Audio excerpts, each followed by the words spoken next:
நம்மோடு காங்கிரஸ் கட்சியினுடைய நாடாளுமன்ற உறுப்பினர் சுதா அவர்கள் இணைந்திருக்கிறார். மேடம் வணக்கம். முன்னாள் பிரதமர் மன்மோகன் சிங் மறைந்திருக்கிறார்.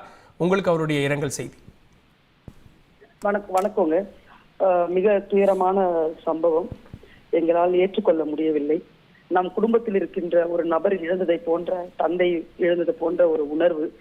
இந்த தேசத்தின் பொருளாதாரத்தை உலக அரங்கில் மிகப்பெரிய அளவில் இந்தியாவுக்கான ஒரு மாற்றத்தை, பொருளாதார ரீதியான மாற்றம் கொண்டு வந்து உலக அரங்கில் இந்தியாவை தலைநிமிர செய்த மாபெரும் தலைவர்.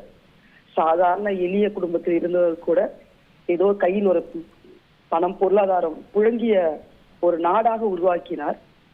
அவரை இழந்து காங்கிரஸ் பெரியக்கம் மட்டுமல்ல இழந்தது, ஒட்டுமொத்த இந்தியாவை இழந்திருக்கின்றது.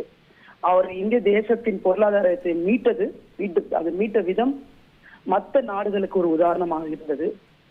அவருடைய செயல்பாடுகளில் அவர் எப்படிப்பட்ட உயர்ந்த பொருளாதார மீது, எப்படிப்பட்ட கனவுகள் சிந்தனைகளோடு செயல்பட்டார், இந்த தேசத்தின் மக்களுக்காக அர்ப்பணிப்போடு செயல்பட்டார் என்பது உலகத்தில் இருக்கின்ற அத்தனை பேரும் பேசியது. நாங்கள் மிகவும் துயரத்தில் இருக்கின்றோம். அவருடைய குடும்பத்திற்கு எல்லா வல்ல இறைவன் வலிமை தர வேண்டும் என்று நான் வேண்டிக் கொள்கின்றேன். அவருடைய ஆன்மா சாந்தி அடைய வேண்டும்.